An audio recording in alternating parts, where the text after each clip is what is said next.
بسم الله الرحمن الرحيم. الحمد لله رب العالمين، وصلى الله وسلم وبارك على نبينا محمد وعلى آله وصحبه وسلم تسليما كثيرا مزيدا إلى يوم الدين. أما بعد، السلام عليكم ورحمة الله تعالى وبركاته. وفرقي لبات وإن قادنا إنه كلمات كأنه جمع عذرني القول الأمين في بيان شبهات أويس خليف. waxaan ka cudur dareennaa in fadhigii hore aynu magaca xoogaa isweydaarinay oo sabqu lisaan uu jiray. magaciisa saxda waa Aweys Khaliif weeye. tii horese waxaan idhi Aweys Shariif. marka waxaa laga yaabaa dadka qaarkood inay u qaataan inuu wax weeyaa shariif yahay. marka shariif ma waa khaliif weeye, waa sabqu lisaan. intaa kadib kelmadda yaroo kooban ma doonayo in aan dheereeyo, waa kelmad kooban weeye. waxaana rabaa inaan kaga warramo laba mas'alo qudhaata. mas'alada koowaadi waa mas'alo la xidhiidha fadhigeennii hore. su-aalo wax weeyaan fadhigaas aan ku weydiiyey walaalka ayaa markaa rabaa inaan weliba su-aalahaasi si teelteel ayay marka ahaayeen, su-aalo isku xiga ma ahayn. marka waxaan rabaa inaan su-aalahaas isugu xigsiiyo laba ama hal su-aalo kalena aan ku daro. qodobka labaad wuxuu noqon doonaa man huwa Aweys Khaliif. Aweys Khaliif waa kuma? marka macluumaad yaroo wax laga yaabo dad fara badan inaysan ogeyn oo isaga ku saabsan baan insha allahu tacaala idiin soo gudbin doonaa. qodobka labaad bay markaa taasi ay noqon doontaa. waxaynu qaybtii hore intiini daawatay ama dhegaysatay waxaynu kaga warannay shubhaad yar ah oo wadaadku wax weeye markaa keenay. waxaa kaloona si guud isdul taagnay shubhadii ugu weyneed oo ku saabsanayd qadiyaddii dilka Jacd binu Dirham iyo Khaalid bin Cabdullaahi Alqisri. taasaynu in badan aynu wax weyn isdul taagnay. waxaynu ka warannay tarjama muujaza, tarjamo kooban oo ku saabsanayd Jacd binu Dirham. waxaa kaloo ka warannay mukhaalafaadkiisii ama bidacuu soo kordhiyey. culammadii islaamku waxay ka yidhaahdeenna waan soo qadinnay. waxaan kaloonu ka warannay dilkiisii iyo sababta loo dilay. waxaa kaloonu sheegnay in dilkiisaasi ahaa dil ku salaysan yacni wax weeyaan diin xumo oo aanu ahayn dil ku salaysnaa arrimo siyaasadeed. waxaa kalooynu ka jawaabnay shubahaadkii walaalkuu ka soo naqliyey Mashhuur binu Xasan binu Salmaan oo dhowr qodob ahayd oo yidhi marka qodobadaas la eego qisadani ma sugnaan. waxaanu wax weeyaan marka ka jawaabnay mid baynu isku dul taagnay oo aynu ka jawaabnay. qofkii u baahan markaa qaybtaa hore ayuu markaa ugu noqon doonaa. su-aalihii tii hore aan ku weydiiyey waxaa ka mid ahaa, horta waa midoo kelmadaydii aan jeediyey waxaa ka dambeysay oo wadaadku uu soo geliyey maqtac kale. marka maqtacan dambe muu soo hadal qaadin, allah mustacaan. marka ictiraadaadkayga muu soo hadal qaadin. marka la adri garan maayo waxa sababay. waxaa laga yaabaa in kelimaadkaygu aanay gaadhin baa dhici kara. inay gaadhay ogaanu isaga indhatirayna waa wax dhici kara. waxaa kaloo dhici karta in kelimaadku galayba ay kelmadu hal mar gala ay tahay oo laakiin wax weeyaa la kala yaryarayna kolba in la soo gelinayana waa wax dhici kara. oo wax maqaadicdan dambe la soo geliyay, maqdacan dambe la soo geliyey dee mid cusub dib u gala aanu hayna kii hore u gala oo la kala jarjaray inay tahayna waa wax dhici kara. marka adigu calaa kulli xaal waxba kama odhan. laakiinse mid weeyaanoo dee innaga muhiimba ima ahaba oo taargetkayga maaha qudhaata inuu isagu wax weeyaan ka warramo. haddii wax weeyaan isku dayo dee su-aalaha inaynu ka jawaabnona waa fiicnaan lahayd haddii kalena maqsadkaygu wax weeyaan aniga maqsadkaygu wax weeyaan in waxa weeye qadiyadan iyo shubhaadka uu keenaan ka jawaabo lianlaa yaqtara bihi nnaas si aana dadku ugu dagmin intaasuba aniga iga dana wax kaloo wax way markaan ka raadinayo ma jiro ama dhib kaloo walaalkan u ereynayo ma jiro midna weeyaanoo dadka qaarkood waxay ka aaminsan yihiin in masaa'il la isweydiiyo oo wax lasla eego dad baa ka dida runtii taasina wax weeye waa dee dadaan aqoonta diineed lahayn wey in masaa'il la isweydiiyo shubahaad iyo waxyaabo ismoosibis ee wadaad uu keeno wadaado kale ay ka daba qaataan oo ay tasxiixiyaan waa qaababka diinteennu ay nagu soo gaadho wey haddii qofkii diinta wax ku soo kordhiyaba cid wax weeyaan markaa dee wax weeyaan ka hor istaagta aysan jiri lahayn diintaaba fasahaadi lahaydba waxaase u muhiima marka dee wax weeye qadiyaadka noocan oo kale laga warramayo ama munaadara cilmiya ama munaaqasho cilmiya markay tahay in aadaabteeda la ilaaliyo aadaabteeda waxaa ka mid ah in ilaahi subxaana wa tacaala daraaddii loo hadlo in qofkaas aad ka hadlayso aanaad ku xadgudbin ee keliya town shubahaadkiisaas iyo meelahan aad ku haysato inaad ka hadasho ayuunbaa muhiima leanna ujeeddadu ma aha in qofka la tanqiisiiyo in qofka daaqadda laga tuuro in qofka la ceebeeyo waxaanu lahayn la duldhigo taasi wax meesha ku jira maaha ilaahina waanu ka migan gelaynaa in walaalka aynu saarno waxaanu qabin intaa kadib waxaan ku soo celin doonaa su-aalihii su-aashayda koowaad waxay ahayd xilligii la dilay jacd binu dirham culimo badan baa joogtay oo islaam ah bal taabiciintii baa wax weeye qaar ay sii noolaayeen marka culimadaa xilligaa joogtay miyaanay la soconin oo aanay ogeyn ama aanay ogaanin dilkii wax weeye jacd binu dirham haddii ay ogaadeen oo dilkaas ahaa mid khaldan maxay uga hadli waayeen oo uga aamuseen leanna waxaan ognahay salafkeenu ridwaanullahi calayhim dad wax weeye diintooda cid ugu haybadaysta ma ahaan jirin ilaahay mooyaane cid kale wax weeyaan diinta kamay baqi jirin laa yakhaafuuna fi llaahi lawmata laa'im waxaan dadaan ilaahay mooyaane yacni wax weeye cid kale ka haybadaysan arrimaha diinta marka ay noqoto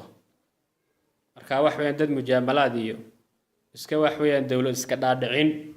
uga aamusaya ma aha qadiyad weyn oo intaa leeg uga aamusaya ma aha marka waxaan weydiinaya maxay uga aamuseen su-aasha labaad fanniga siirada ama fanu taariikh dawaabid buu leeyahay horena waan usoo sheegin laba daabid buu leeyahay culimadii sidaa tirina waan ka soo naqliyey maaha waxaan ugaan jeebadayda kala soo baxay fanul xadiidina dawaabid buu leeyahay marka walaalkii su-aasha weydiinaya waxay tahay fanniga siirada ma loo shardiyaa dawaabidda fanniga xadiidka waa su-aasha labaad waxaan fil labada su-aalood fadhiga hore ku jirtay su-aashaan hadda ku kordhinaya wax weeye allah almustacaan wuxuu yidhi ama uu ka warramay diyaanada iyo siirada khaalid bin cabdillahi alqisri inay siiro madow ay ahayd taasina markaa shubho keenaysa marka waxaan weydiinayaa amiirka muuminiinta u taliya kuu doono ahaadee xilliga doonto ahaatee haddii isagu is ahaantiisa xataa daalim u yahay ama wax weeyaan amiir yacni wax weeyaan markaa jawr ku socda yahay taasi ma mancinaysa oo ma diidaysa inuu xadka u oofiyo haddii aan si kale u idhaahdo amiir faasiqii xad ma oofin karaa maalan amiir faasiqaa ummadda haysta nin khamri cabi baa loo keenay nin waxwaan xadulqadaf sameeyey baa loo keenay mid diinta islaamka ka baxay baa loo keenay mid wax weeye guur hore soo mara xalaal ah oo sinaysa baa loo keenay markhaatigii wixiina waa lagu helay marka amiirka isagu iskiisa u faasiqa xuduudda noocaasa ma fulin karaa ama cid kale ma u wakiilan karaa marka waa su-aasha allah mustacaan saddexaad weeye waa su-aasha wax weeye markaa saddexaad su-aasha afraad waxa weeye aan weydiinayo oo isla qisadaasun ku saabsan dilkii waxa weeyaan Jacad binu Dirham dee waqti badan baa ka soo wareegtay culimadii waqtigiisa joogtay ama waqtigii ku dhowdhowaa joogay islaamkuna ay yaqaanaan cilmi iyo zuhdi iyo alla kacabsi lagu yaqaano ummadda islaamka agtoodana qiimo ku leh hal caalim ma jiraa oo qisadaa far ku goday oo yidhi qisadaasi question mark baa saaran calaamatu su-aal baa saaran ma jiraa hadduu jiro waayo markaa wax weeye inoo sheeg intaasi waxa weeye waa su-aalihii qodobka labaad oo ah man huwa Aways Khaliif horta markii hore aan kelimaadka jeediyey wax macluumaad oon ka haya ma jirin laakiin fa ilaa alxamdu intii aan tii hore jeediyey iyo tan intii u dhaxaysay baa macluumaad aan ka helay ilaa aan ku kalsoonahay alla ka cabsi iyo cilmi baan ku ogahay baanaan ka helay waxaanan ogaaday in wadaadku ka mid yahay min ansaar xarakati shabaab fi Soomaal inuu ka mid yahay dadka nimankaa wax weeya taqaanaan wax weeya markaa taageersan oo aysan ayaa markaa wax weeyaan uu ka mid yahay waxaana la sheegay inuu magaaladaas uu joogaba Leicester City buu joogaa oo UK ah waxaa markaa waa macruuf ku yahay inuu wax weeya markaa ku ta'athuray wax weeya markaa nimankaas caamalahum Allahu bicamalihim waliba bidaat isagu waxaad moodaa inuu taabicu yahay nin mutaabacin uu yahay wadaadka macruufka Xasan Xuseen waa taqaanaan oo wax weey markaa in la idin ka warramo idaan u baahnayn oo wax weey naqayniyo can taariif isaga iyo manhajkiisa iyo siduu yahay ba ummadda Soomaaliyeed way ka warqabtaa wadaadkaas dadka wax weey mutaabacay oo ku ta'athuray ayuu markaa uu ka mid yahay waxaanad muddo hadalkiisa wuxuu shabahayaaba hadalladii wax weyn Xasan Xuseen uu ku sheegay muxaadaraadkiisii ugu dambeeyay uu kaga waramayay wadaadkii la oran jiray Shukri Mustafa ama ishkaaliyaadka takfiirul jamaacaat mujtamacaad baan filaya ciwaanka muxaadaradu ahaa waxaa ku yimi muxaadaradaas oo dadkii wax weey dhageystay ama daawaday way la socdaan hadallo wadaadku uu ku durayo wadaadada kale ee saaxadda ku jira sida wax weeyaan nimankii ittixaadka la oran jiray wadaadada ittixaad la oran jiray haddana ictisaamka la yiraahdo iyo sidoo kale nimanka uu yidhi waa jadiidiya oo wax weeye dadkuna ay salafiinta u yaqaanaan magacayagu la baxay qoladaas sibuu wax weeyaan u duray nimankan la haysta ee maandoon cali raage iyo cabdiqaadir kishki iyo wax weeye cabdiraxmaan jibriil xafidahullah isagu markii dambe nimankan ka baxay Ilaahay subxaanahu wa ta'ala soo hadeeyay hambaliyana uu diraynaa nimankaana sibuu wax weey markaa u difaacay waliba anigu waxaan maqdacaan yara daawaday wuxuu tilmaamay uu leeyahay nimankiinana haddii adinku aad mabda'iini hore aad ka noqotaan oo aad ka beri noqotaan waan idinla weerarina waliba weerarkiina mid ka daran baan ku qaadaynaa waa wax weey waa hadal musajjal weey ma waxaan ugaan ka sheegay waa dib aad ugu noqon karaysa marka wadaadku waxaad moodaa inuu halkaas yaani wax weey markaa uu ka dab qaatay ka dhaxul qaatay wax weey ayay u eegtay waxaa laga dareemayaa inuu si xoogaa xiqdi aad moodo ama xasisnimo ayuu markaa uga hadlayaa inuu sheekha Shibli xafidahullah uu soo xaasidayaa la moodaa taana wax weeye de waxa laga dareemi karaa kalimaadkiis laba wadaad uu ka hadlayo kishki iyo wax weeye Shibli markuu ka waramayo wuxuu janjeeraa xagga wax weeye markaa kishki khaladadka waaweyn kishki wax weeye diinta islaamku ka galay uu tabriirinaya sheekhana wax weeyaan oo u taagan inuu wax weeye diinta iyo sunnada rasuulka difaacana si ugu fogay waxa muujinay horena tusaalaan keenay tusaale labaadna waan keenay markuu warramay qadiyada ku saabsan khalqul qur'aan iyo wax weeyaan ayuu wuxuu yiri Shibli baa yiri ashaaciradu ma qabto bi khalqil qur'aan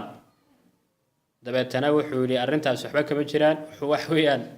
dabeetana uu soo naqliyey wadaado oo wax markaa shaacira oo qaba ayuu markaa wax weeye markaa uu keenay marka waxaan weydiinayaa wadaadka oo kishki maxaad laftiisa aad u tacliiqi weyday oo sanawna kishki bilowgii wuxuu yidhi anigu ashcari baan ahay ashaacirada waxna waan ku khilaafsanahayo waxyaabaan ku khilaafsanahay waxaa ka mid ah mas'alada khalqul qur'aan dabeetana mararkii ugu dambeysay weliba waxaan filayaa inay ahayd waraysiguu la yeeshay wariyihii axmed awqacal odhan jiray ayaa halka wuxuu ku caddeeyey uu yidhi allahu lmustacaan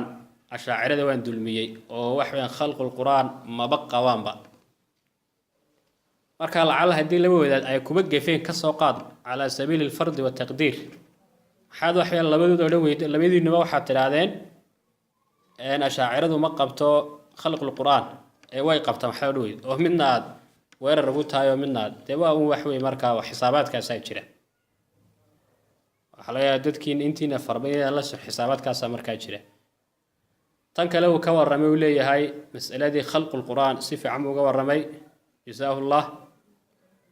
waxaa kale uu sheegay inuu kishki ku khaldamay wuxuuse ka daba keenay uu yidhi intaasi wax weeyaan qowlkaa kishkii amaba hadalkiisaas ma ku filan tahay in lagu gaalaysiiyo ama waxaan lagu xukumo ridda dabeetana wuxuu yidhi markaa wuxuu keenay culimadu dadii kale uu ka soo naqliyay suri shibli kuwana markaas kaarka ha siiyo horta waa midoo mas'aladaas si fiican baad uga warrantay kishkiina ku khaldamayna waad sheegtay laakiin maxaa kishki loogu cudurdaari waayey mas'aladaasi waxaan filayaa waad ku degdegtay maxaa yeelay 10kii su'aalood ee kishku weydiiyey sheekh shibli ayay ka mid ahayd oo sheekhuna uu ballan qaaday inuu ka jawaabi doono waxa idin aad sugto markuu sheekhu ka jawaabo kadib haddii aad wax odhanayso aad ka tidhaahdo taasina waa runtii waa sidaas wey masaa-isha kale wadaadku yidhi waan ka warramayaa kolley maqdacaa saddexaad kumaan arag oo dhowr masalo buu yidhi insha allahu tacaala markuu soo geliyo ama la soo geliyo kadib inbay wuxuu ilaahay nooga taysiiriyo aan ka odhan doonaa maqdacaas intaasaan ugu talagalay inaan idinla wadaago ilaahay subxaanahu watacaala waxaan weydiisanaa xaqa inuuna waafajiyo cadaaladdan ilaahay subxaanahu watacaala inagu sugo fi rida walqadab ayaa marka ilaahay subxaanahu watacaala weydiisanaynaa hada wabillahi towfiiq subxaanaka allahuma bixamdik ashhadu an laa ilaaha ilaa ant astaqfiruka wa atuubu ilayk